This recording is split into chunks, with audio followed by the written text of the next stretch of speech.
तू का व्हिडिओ बनवतेस किंवा इंस्टाग्रामवर तर काही पैसे वगैरे भेटत नाहीत आणि तुझे फॉलोअर्ससुद्धा एवढे नाहीत की तुला कोलॅबरेशन किंवा प्रमोशन भेटतील.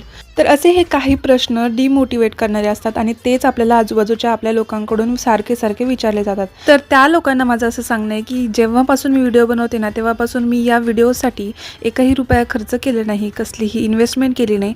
फक्त माझ्या हातामध्ये जो मोबाईल आहे ना तोही अँड्रॉइड आहे आणि जो मोबाईल तुम्ही किंवा मी दुसऱ्यांच्या रील स्क्रोल करण्यामागे वापरतो ना तोच मोबाईल मी आता कॉन्टेंट क्रिएशनसाठी वापरते.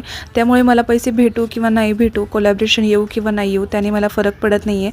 मी फक्त जो वेळ मी फक्त रील बघण्यामध्ये घालवत होते ना तोच वेळ आता मी दुसऱ्यांनी माझी रील बघावं यासाठी घालवते. त्यामुळे मला नाही वाटत की मी काही चुकीचं करते आणि जर तसं काही असतं तर माझ्या घरच्यांनी मला हे करूच दिलं नसतं. असो, आज मी आणि अनिशा सकाळी बाहेर गेलो होतो आणि येताना दुपार झाली होती आम्हाला येताना मस्त असं ताक घेऊन आले आणि अनिशासाठी आणि माझ्यासाठी मस्त लस्सी बनवली.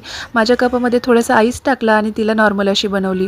दुपारच्यात गरम उन्हामध्ये थंड असं ताक पिलं आणि आजचा व्हिडिओ इथं संपवते. Thank you so much for watching. Bye.